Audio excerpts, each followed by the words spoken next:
is the weight. E15 we start with the perceptron blocks. Okay.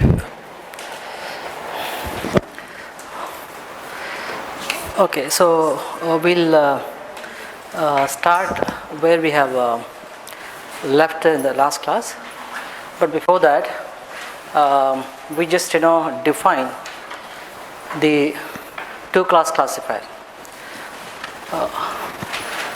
So we define the two-class classifier as this. The classifier takes 1 if the discriminant function value is greater than 0, and it takes -1 otherwise. So this is the definition that you see for the two-class classifier. Suppose if f of x is linear,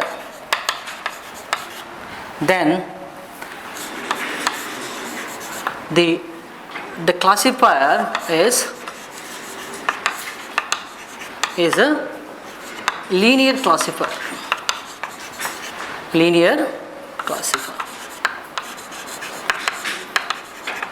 It is of this.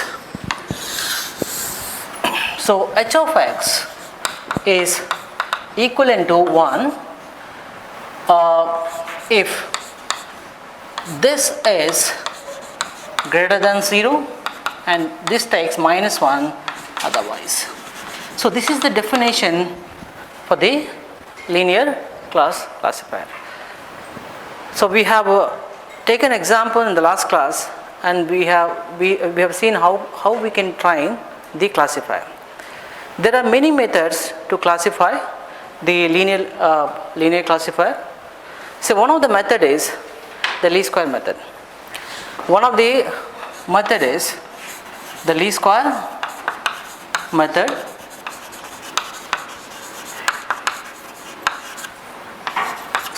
So we have seen this method. And the second method, popular method, it is the earliest method. The method is called the Perceptron algorithm. So people use a Perceptron method, Perceptron algorithm approach to train the classifier. Perceptron algorithm. So we can use this algorithm to train the linear classifier. There is another method, which is popular method. Still people are using this, which is the linear discriminant analysis. So these are the popular methods that are available in the literature, which are being used for training the linear classifier. We have seen the least square method in the last class. What is that we do in the least square method? We get the error function. We try to minimize the error function with respect to the parameters. But how do you implement that on the computer? Do you have any idea about this? Do you have any idea about what you do on computer?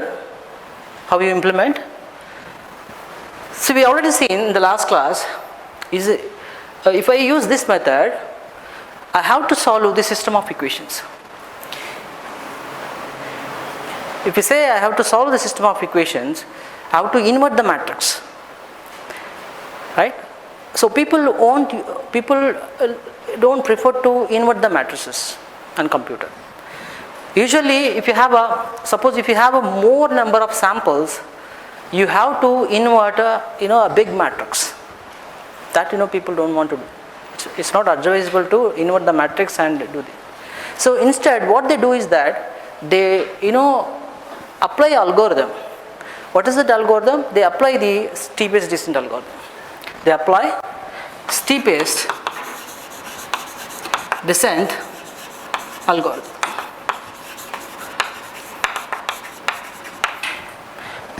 It's an iterative algorithm. You know already what is that? Yesterday, Shamla sir was showing, what is the updation step in the steepest descent algorithm. You already seen. So this is the algorithm that being used to get the least square solution. The least square method gives you least square solution. So if the least square method, when I use the least square method to train this, it happened to be you have to solve the linear set of equations, and we don't want to solve the linear set of equations, so we take up the steepest descent algorithm to get the least square solution. What is that least square solution?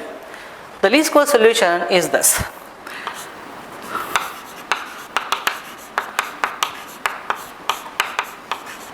This is the least square solution.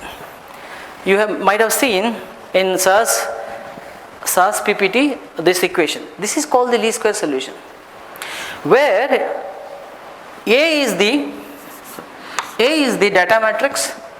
A is formed by the data samples that we have, and Y is the labels. So how we arrive at this formula?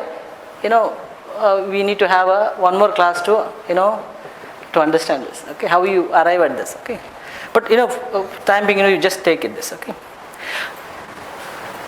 Okay, now the next algorithm that you see here is the perceptron algorithm. The perceptron algorithm can be used to train the linear classifier. But the condition is, what is that condition?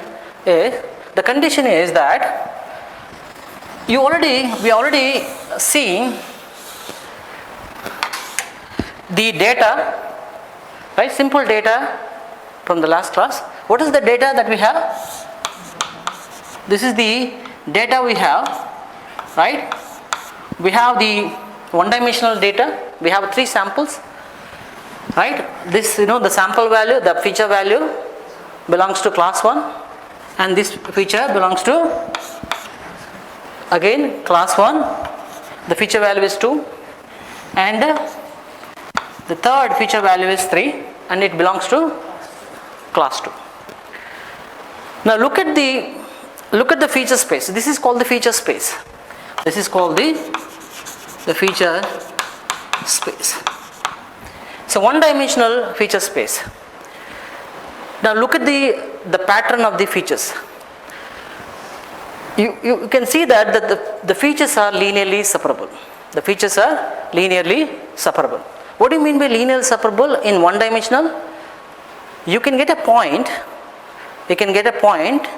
Which can separate the 2 classes.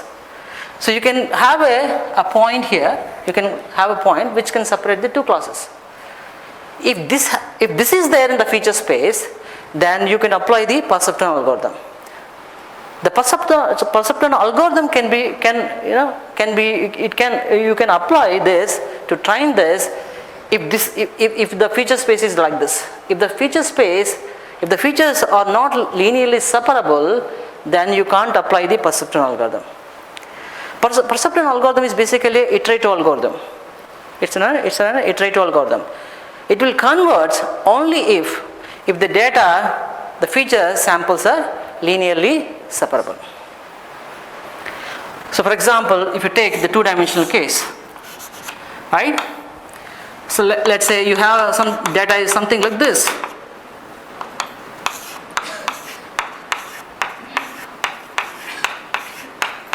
Right? You have data something like this. If you have something like this, you cannot get a hyperplane, you cannot get a line which can separate these 2 classes. There are 2 classes here. These samples that you see here belong to a class 1, and these samples belongs to class 2. You cannot separate the 2 classes here by a line.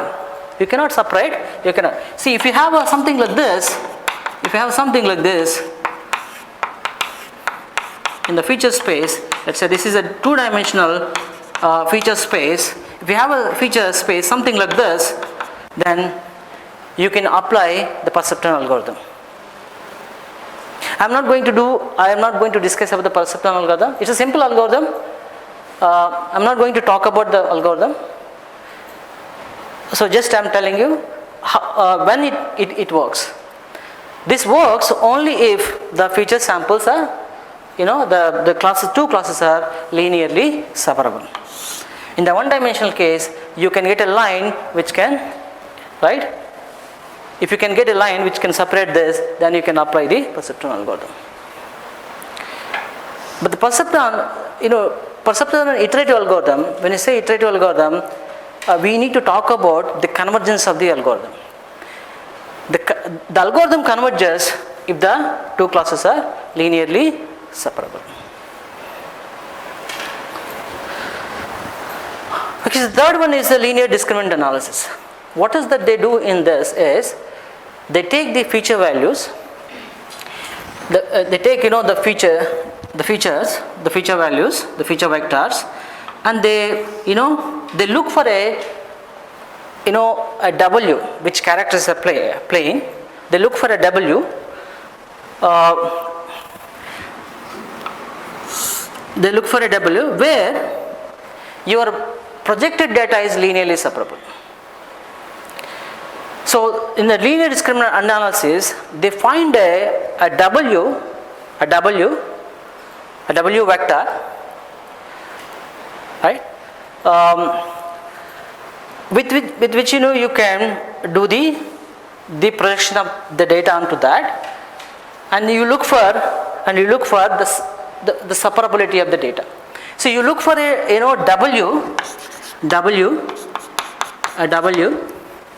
W where you then you project these features onto this W, so that your data must be linearly separable in that projection space. So you do the projection, you look for right, a space, the projection space, right, where your data must be linearly separable. You look for a W on which you project the data, on which you should see the linear separability. Okay, right? These are the ideas of these three algorithms. I will not be getting into this. Right now, what I do is that I'll define the classifier differently. Let's say the h of x is equivalent to the sine of W transpose x plus. What I do is that I just rewrite this in another form. I can write like this. I can write like this, right? If this is positive, what is that classifier takes? If this is positive, what is that it takes? If this is positive, what is that? The classifier 1, right? Sign of this, right? So it will give you right 1 well. And if it is negative, the -1 it gives. So I redefined this as this. Now this is, but how do you realize this? How do you realize this? How do you realize this? So what we do here, basically, we do, the perceptron, there's a device which can realize this. The device is called the perceptron device. Yesterday Shamla was telling, right, perceptron model, right? So we are coming to that. Okay. So the perceptron model. So here, what is that? We are. See, this you can think of. What is that you can say here is that we can think of this as, finding the weighted sum and thresholding. So what we are doing is that we are, what is that we do here is that find the weighted sum and do the thresholding. That's what we are doing here.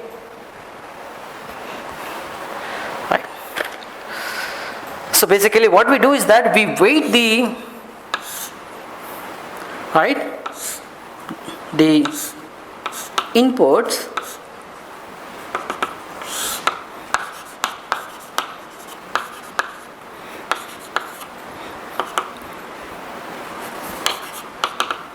right, and then we weight this, we find the weights, we multiply these inputs with the weights W1, W2, W3, Wn, and then we give it to the summer right here, and then we do the thresholding. So this is how you can realize the linear classifier. The perceptron device actually realizes the linear classifier. And we need to add we have forgotten one thing here, right? What is that? What is that we have forgotten here? Bias term. What happens if you don't give the bias term? What happens if you don't, I am not going to give, right? If you don't give the bias term, what will happen? What would happen? So we have already solved this problem. Okay. From the last class, what do you say? What happens if you don't give the bias term?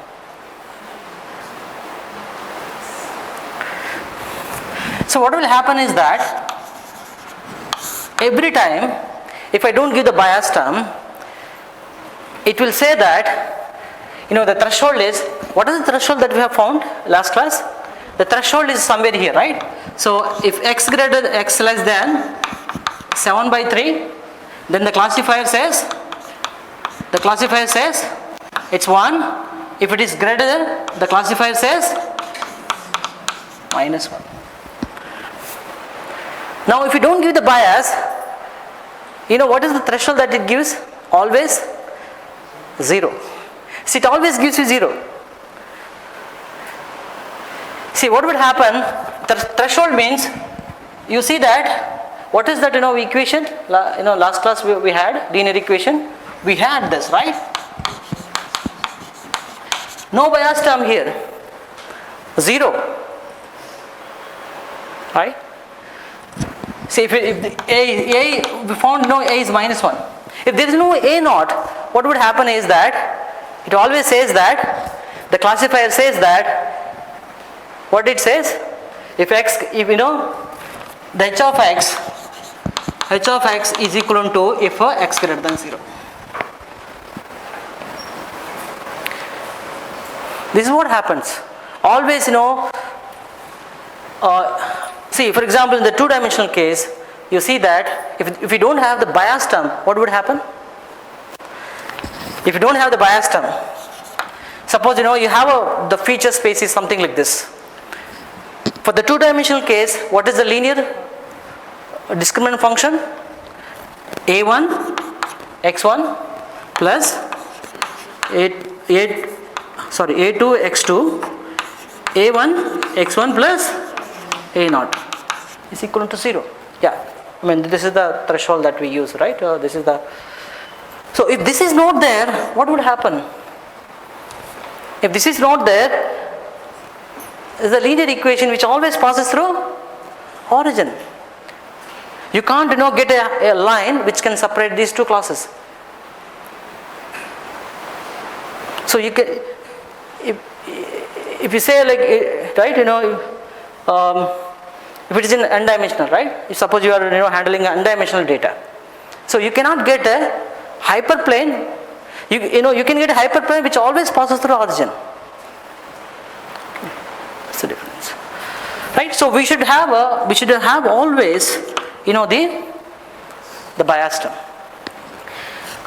This overall structure is called what is that? This. So we have used multipliers and summers, right, and the threshold, right? We have used many things here. So what is this called? This is called the neuron and the perceptron. This is called the perceptron. The perceptron.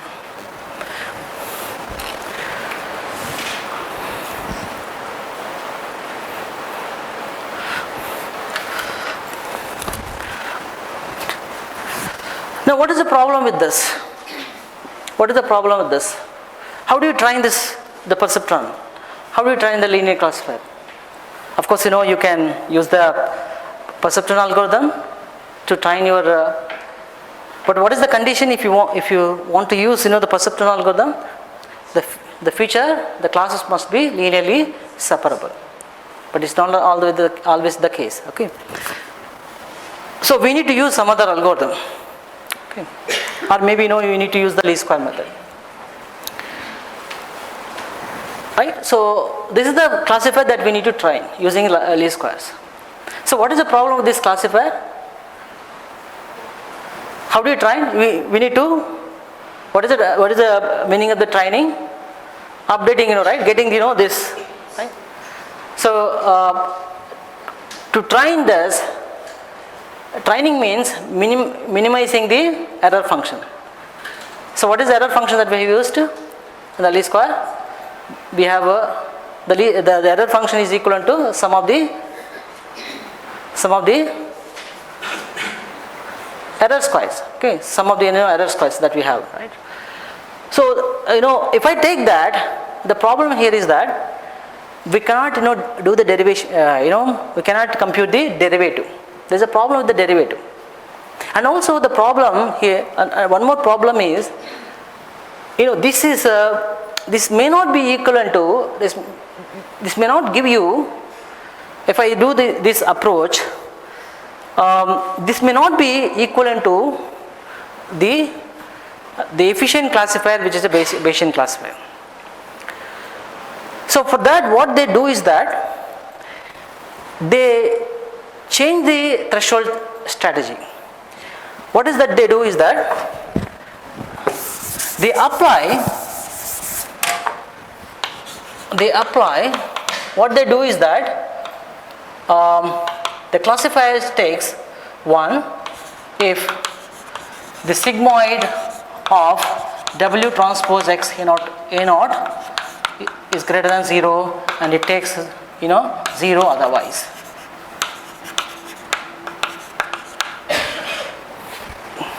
They change the threshold strategy. Instead of this, they apply a function called a sigmoid function.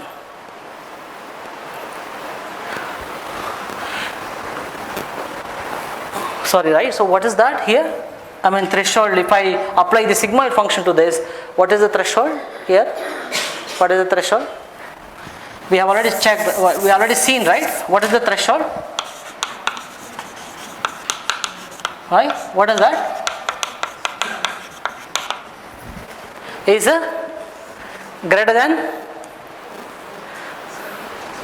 if it is greater than 0.5. If it is greater than 0.5, then it takes 1, otherwise 0. Now you can easily train this. You can easily train this classifier.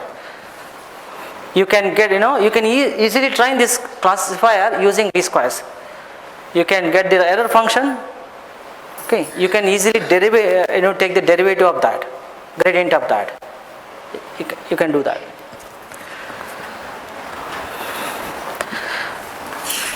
Now, if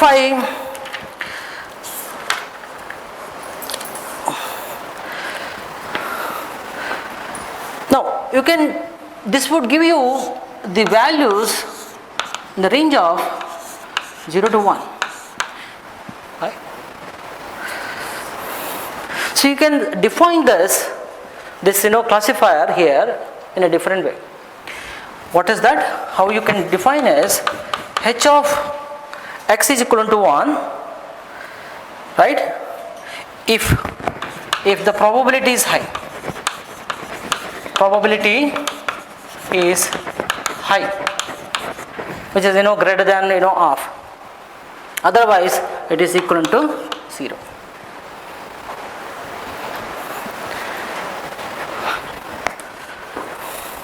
That this implies is greater than 0. If this is greater than 0, if this is greater than 0, the sigmoid of this will always be greater than 0.5. We already seen, right? What is the sigmoid function? Sigmoid function is this. At 0, this is with respect to this. We already seen, right? So at 0, what is that you get? You get 0.5. At infinity, minus infinity, this is 0, and infinity, this is a 1. So this is something like this, right? This is sigmoid function.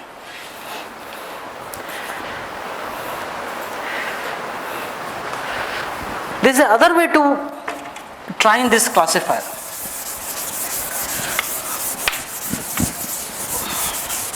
What is that we do, right? There's another approach. Maybe you are familiar with this.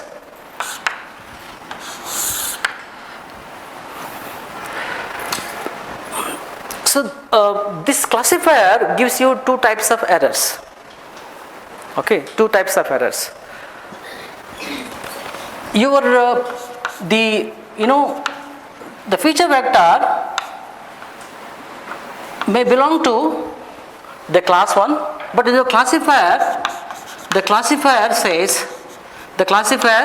may say, right, the classifier says that the x belongs to,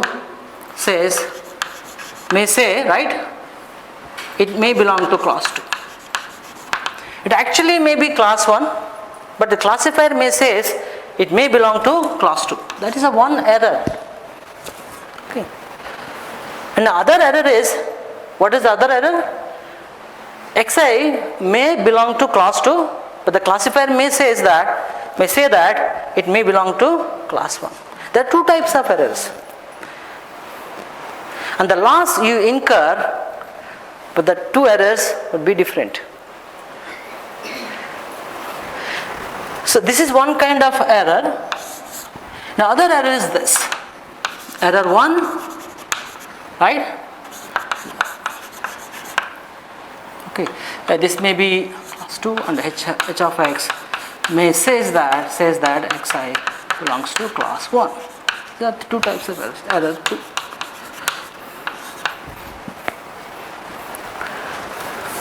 Okay. So two types of errors, two types of losses you get.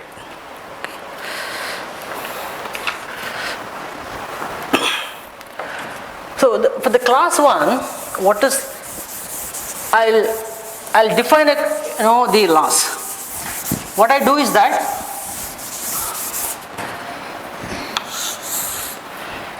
so basically we need to train this, right?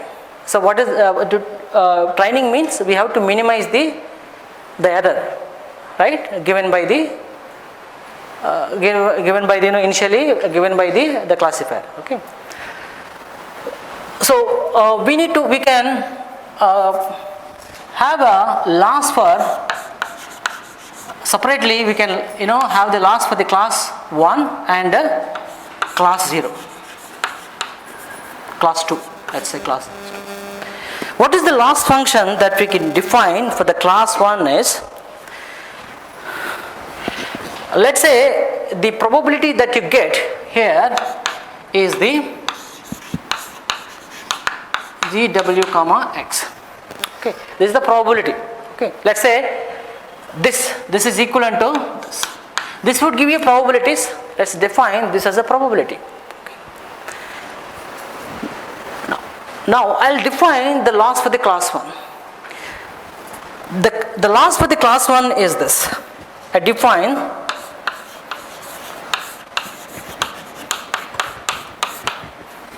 for the y is equivalent to 1 for the class 1. I define the loss function something like this. With respect to the class 1. I define something like this. Why this is this must be like this? Why we are bringing log here? Because probabilities are there, right? So we define the loss something like this. If I plot this with respect to the probability, for the higher probability for the class 1, we know that the sample belongs to class 1, right? And if the classifier says, if the the probability, if the probability that you get here is high, we should incur the less loss, right? So if I use this, what would happen is that for the higher value of probability, what this becomes, how this graph would be, this is something like this. This is something like this. If let's say the sample belongs to class 1 and the probability is high, the classifier is giving higher probability, then we should incur no loss. So the loss is almost 0.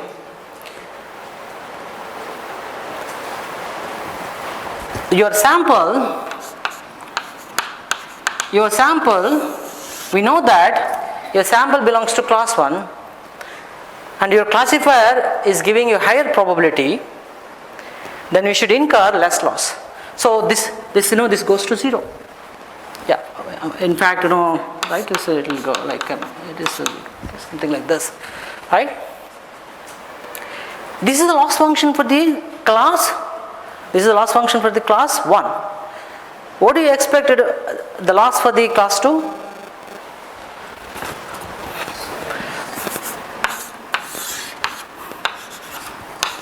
Y equal to 0, right? So your sample belongs to class 2. Sample belongs to class 2. What is the function? What is the loss function what is the loss function? The loss function for the class 1 is this. And what is the loss function for the class 2? We should get, the low loss. We should get low loss for the lower probability. So we know that X belongs to class 2. So the classifier should give a lower probability. If the classifier gives you lower probability, then you should incur, right, no loss, right? So your graph may be something like this. The graph may be something like this. It will go like, see, for the higher probability, the classifier should not say that for this sample, if Xi belongs to class 2, the classifier should not say that, classifier should not give you lower probability, right? If the classifier gives you lower probability, then what is the loss here? Very high loss. Very high loss. See that? It will go up. And this is the loss function for the class 1, this is the loss function for the class 2. Why we are saying this? Why this is like this? Why this is 0 for the higher probability? We know that the sample belongs to class 1. And if the classifier says, if the classifier gives you higher probability, we should incur low loss.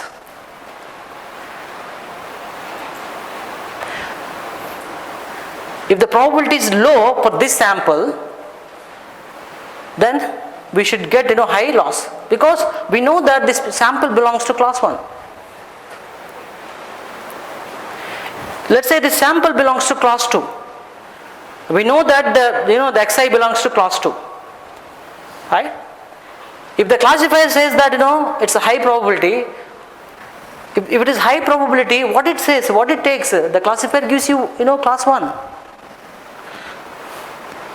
But we want this to be classified correctly. If this classifies correctly, then we don't need to incur any loss. Okay. Now, with respect to these classes, if you combine the two losses, with respect to these, right? With respect to these two classes, you just combine the loss.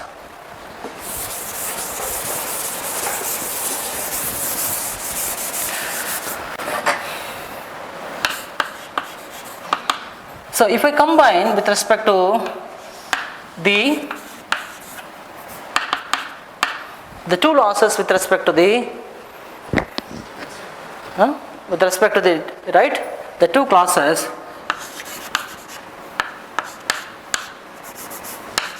let's say this.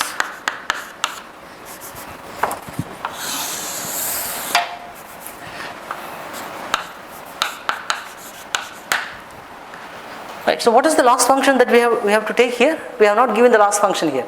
What is the loss function? See, minus log of 1 minus, this is the loss function. See, for the class 1, this is the loss function. For the class 2, this is the loss function. And you combine the two losses with respect to the the class 1 and class 2. What is that you get is, any idea what is this called? You already know this. Sorry, this probability, this loss function is this. Say, right?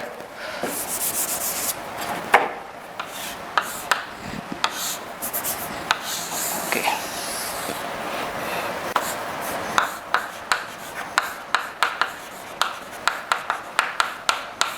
Okay. So what is this called? What is this called?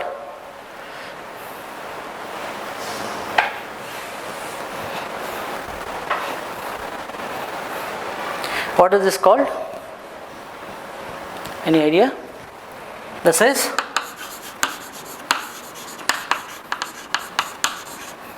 cross entropy.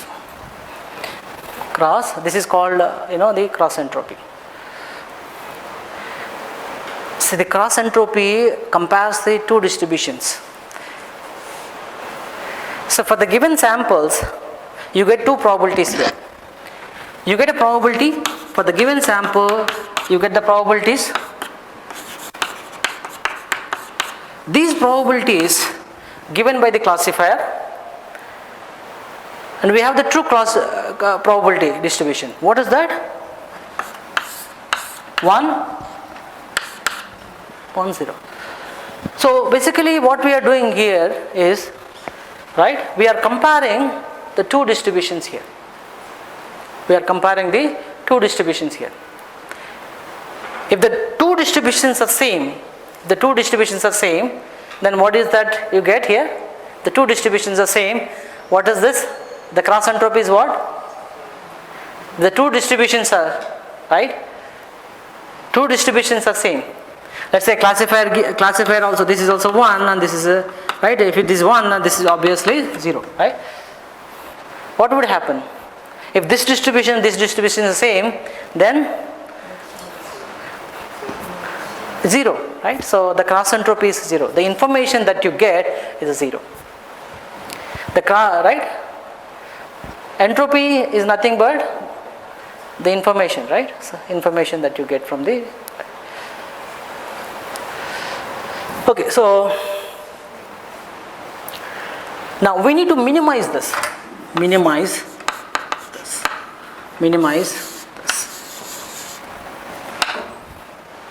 So you can use steepest descent algorithm to minimize this. Okay, with respect to W.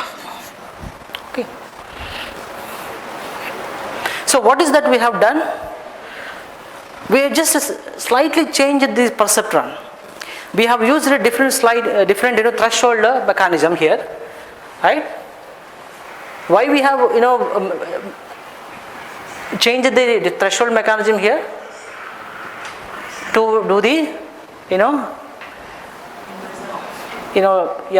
in some sense, if you getting into pattern recognition, you will come to know that in some conditions, this function would give you the posterior probabilities. This function estimate the posterior probabilities. And also it is easy to take the derivative of that. That's why we slightly change the the threshold mechanism over there. Right? So this is the error function. You need to minimize this with respect to W. Right? Then you get you can define the classifier there.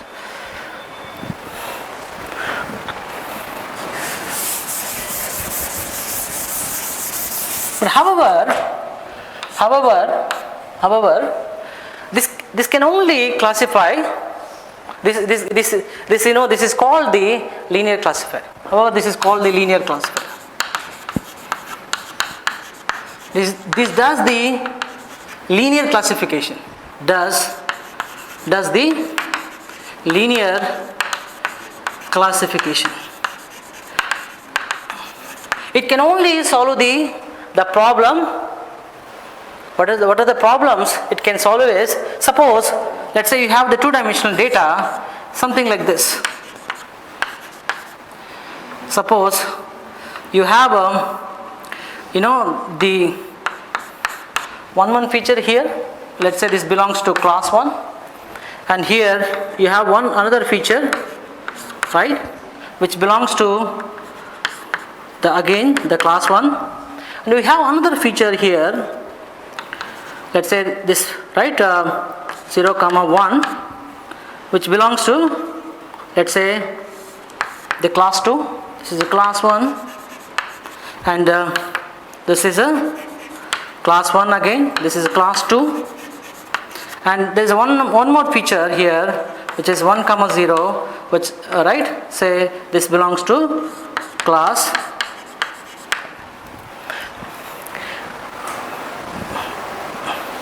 So you have two features here, x1 and x2, and we have the corresponding classes for those feature values. Right, x1 is 0, x2 is 0. It's a one feature vector which belongs to class 1, and this is another feature 1, 1, which belongs to class 1. And this is another feature which belongs to class 1, class 2, and this is another feature which belongs to class 1. And you look at the feature space here, you cannot get a line which can separate the two classes. This problem is called, you might maybe knowing that this is called the XR problem. If you look at the truth table of the the XR gate, right? So let's say this is right, 0, 0, 1, 0, 1, 0, 1, 0, 0. This is XR or XNOR? XNOR or XR, whatever, right? So XNOR problem or XR. This is called the XR problem. You cannot solve this problem using this classifier. Though you use this threshold mechanism, still it can only solve the linear problems. What kind of problems it can solve? It can only solve the problems which are the R problem or AND problem.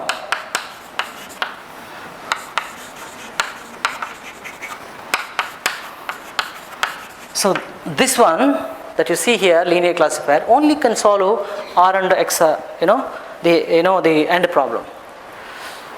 What do you mean by that? Right? Let's say your feature vectors, right? The feature values, the feature vectors belongs to, let's say this belongs to 0, the class 2, and this belongs to class 2, and this belongs to class 2, and this belongs to class 1. Let's say you have the features like this, and the corresponding classes are like this, and this is called the AND problem. AND problem can be solved by the linear classification. You cannot solve the problem that I have posed here. The XR problem you cannot solve.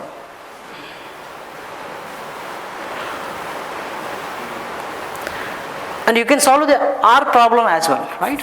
See, what is that? See, if I plot, if I depict this on the two-dimensional space,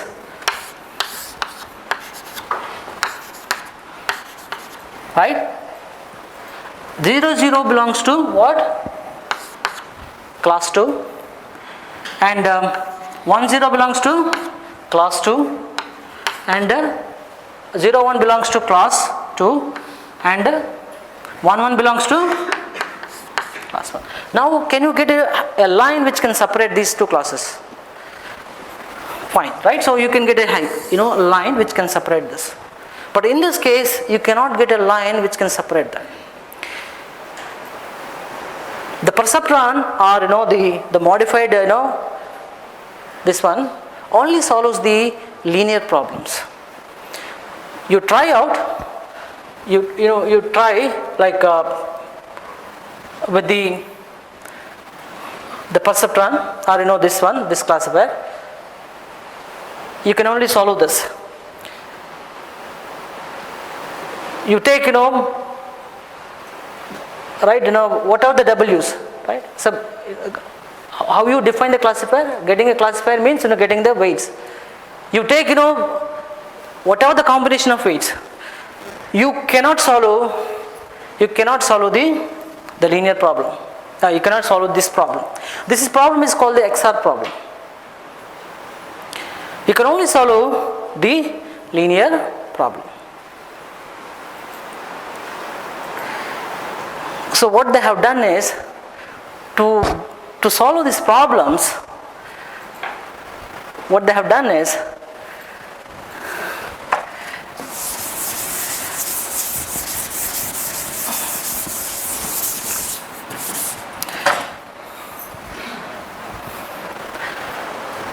so what is that?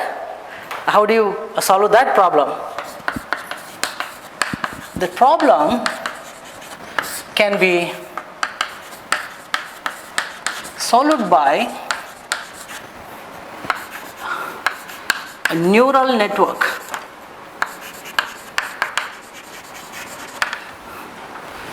With at least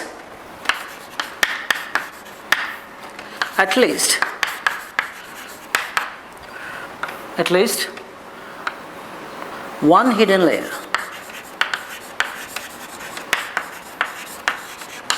If there is no hidden layer, it is something like, the classifier is a linear classifier. You cannot solve the. What do you mean by that is, so for example, this problem can be solved by neural network, a specific neural network of this.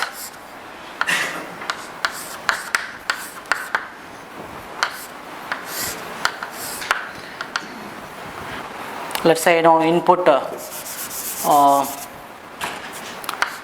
these are the neurons, just passes the input. Here you have a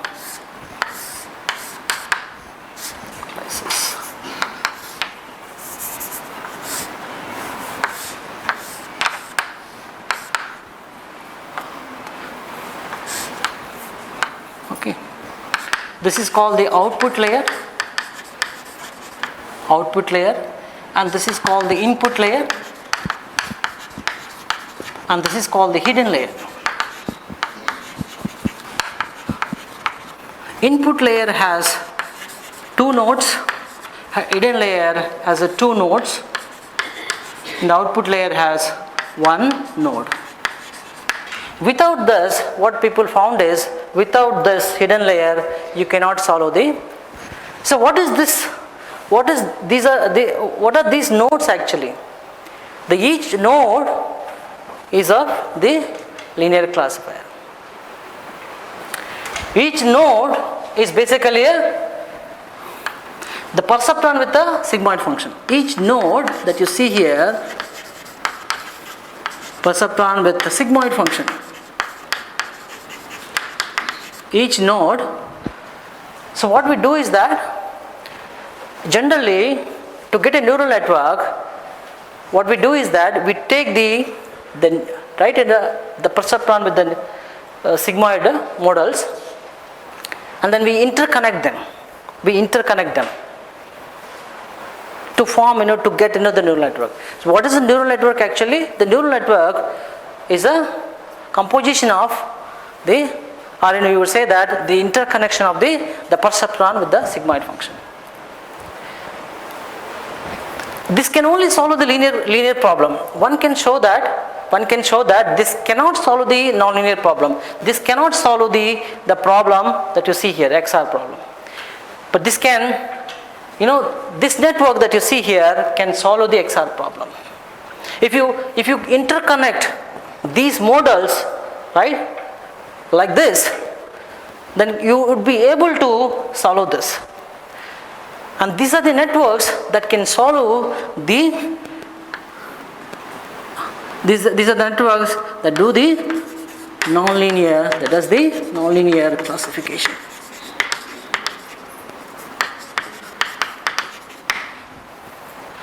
The nonlinear classification.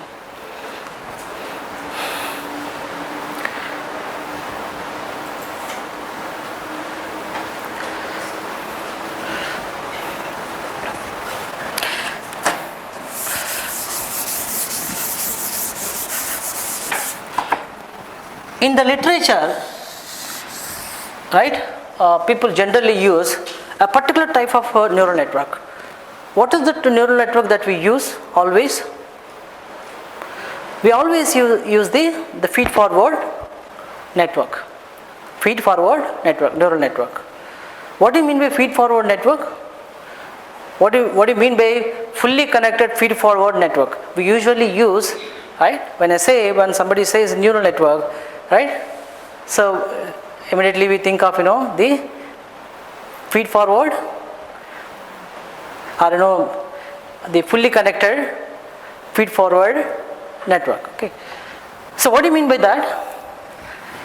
So let's say input layer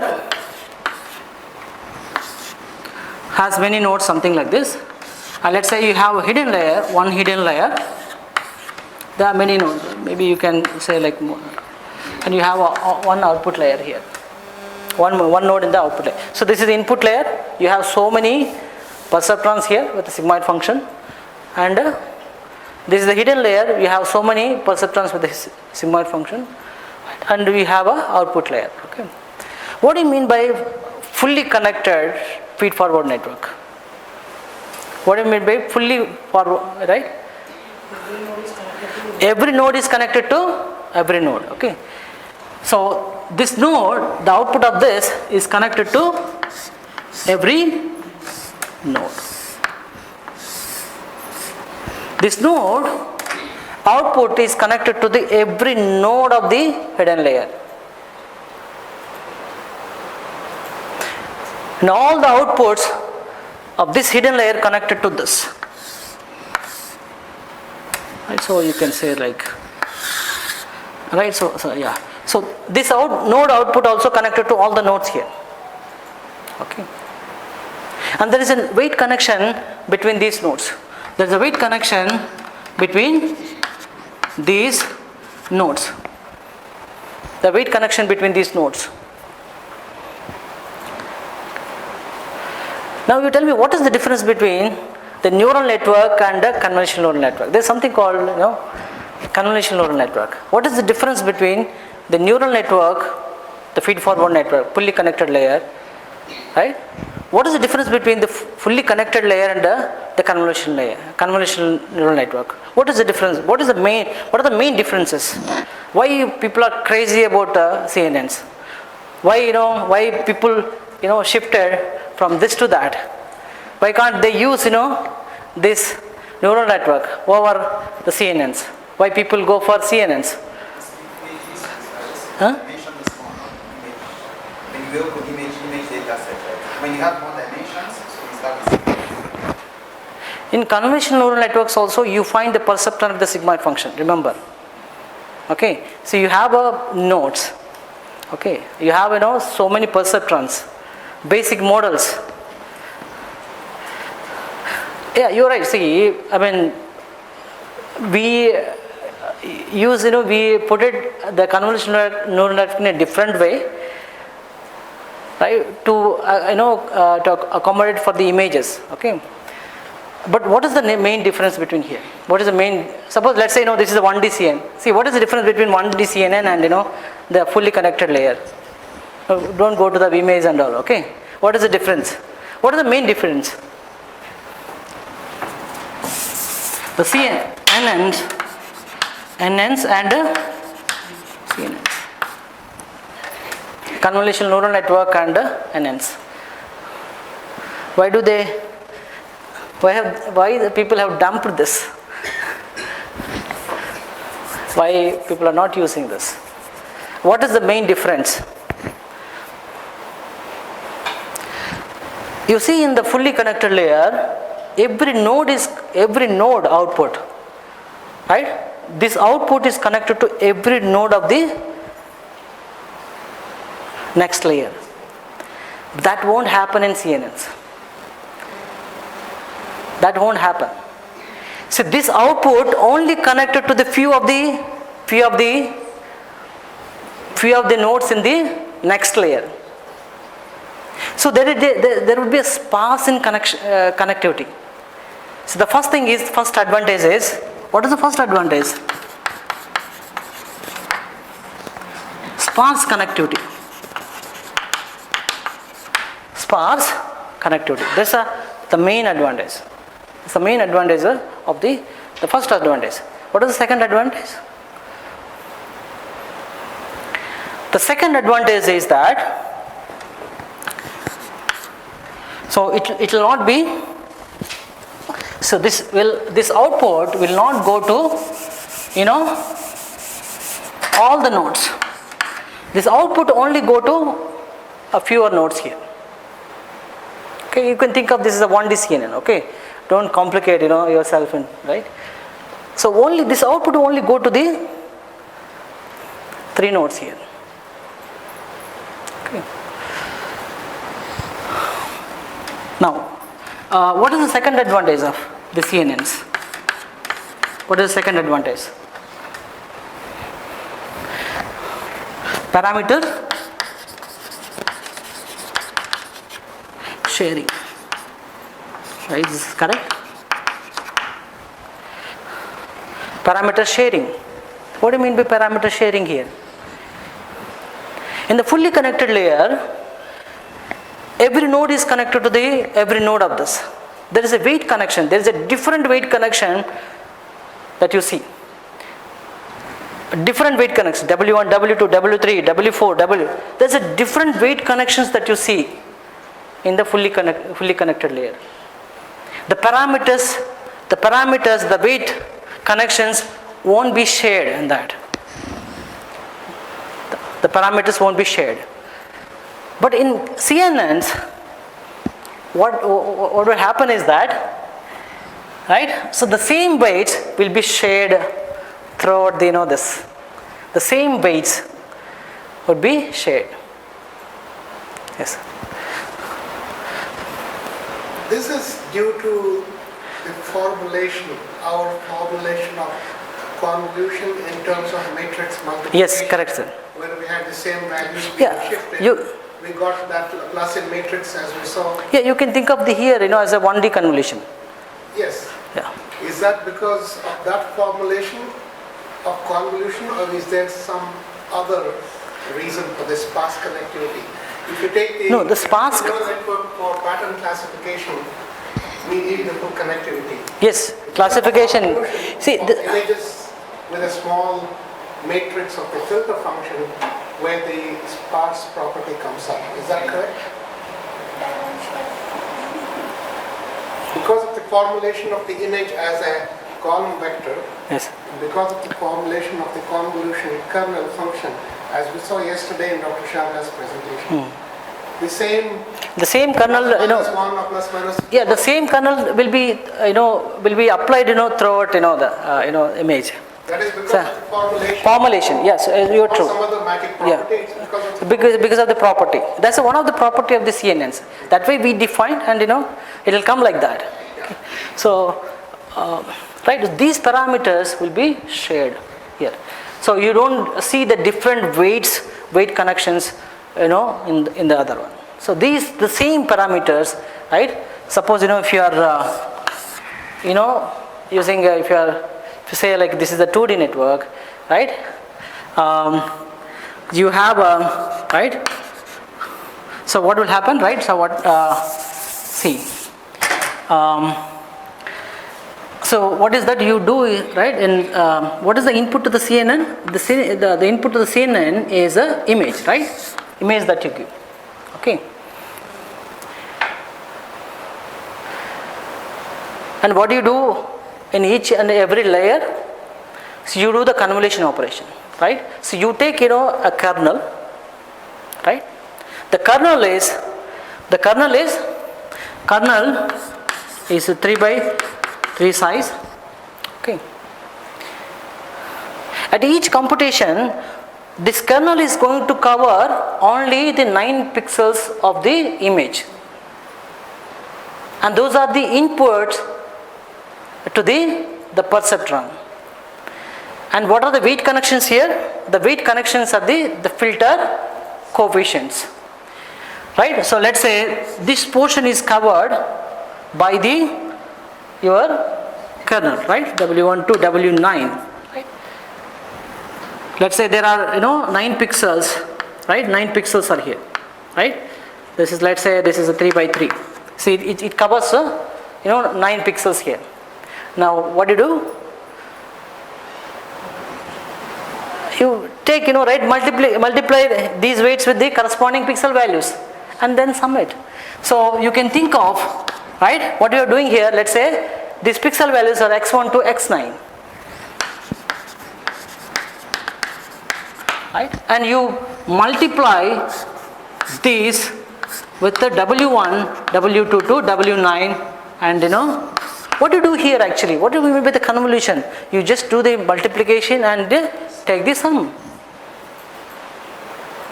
What is the extra thing that you do? You pass the output through the sigmoid function. That's a nonlinear.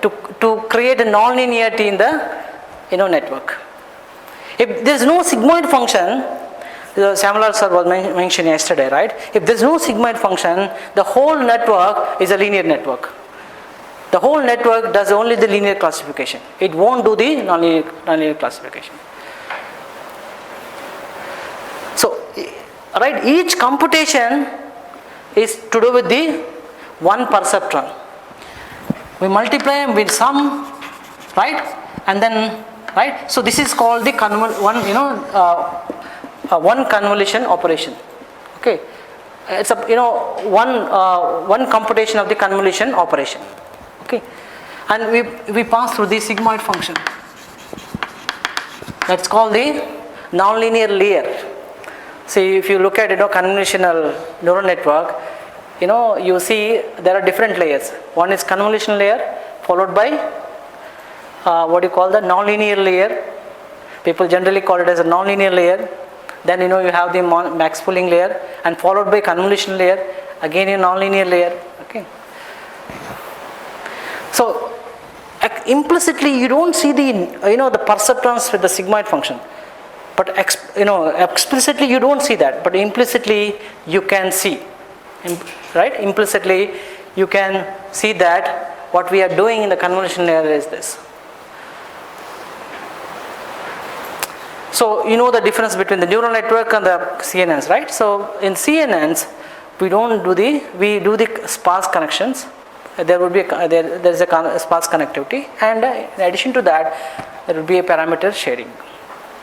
These are the two main differences between the neural network and the convolutional neural network.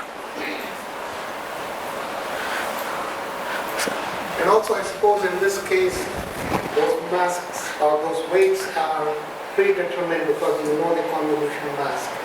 Whereas in classification you have to estimate the W, as you said earlier. Yes. So here also we need to, these are learnable parameters. So you are not going to fix these parameters. So but it turned out to be the parameters, the parameter values in the initial layers. What you would see, the parameters layer, right? If you look at the kernel in the initial layers, you would see maybe something like this. Maybe this does the edge detection. I don't know. Maybe So you find this kind of kernels after you learn the network at the first layers. You find this kind of kernels. So you would see after if you plot the images at the after the first layer. So you take the images, right? The convolution first layer outputs, and then you plot. You would see that, how the output would be, something like this, right? The output that you get is the edges of image, because after you learn, your kernel, turn out to be this, and if you apply this kernel to your image, after training, you give the test image, right? So after right at the end of if I plot, if I take the output of the first layer would be the edges of the image. Why? Because the kernel is of something like this. It will come out like this.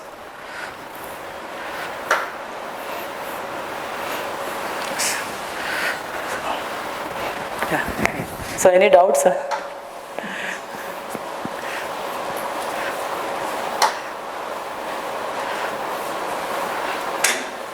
It is known from biological vision and human visual system studies that our eye does bandpass filtering in multiple scales and multiple channels at the first stage. So similar what you say connects with human and biological vision systems. But how do you say that this is automatically learned by the system? How does that system match the initial stage it's of very image analysis in our retina? that is too complicated, sir. I don't have the answer for that. But see, the neural model that we have is not a static model. The model that we have is a dynamic model. Whatever we see here, it's a static model. This is a static model, and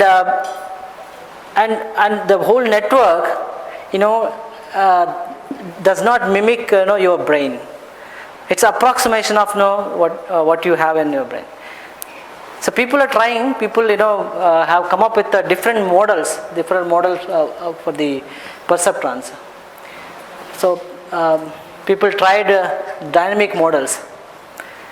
So they were getting something. They were seeing something. I don't know what they're like. I have not done anything. I have not done any experiments on that. So they are coming up. They are seeing something. Okay, what you are saying, like maybe the networks. If you have dynamic model on this, maybe you see something similar to what you see with the naked eye. Probably, I don't know. Maybe with the dynamic model, maybe exactly replicates our neural network, our nervous system.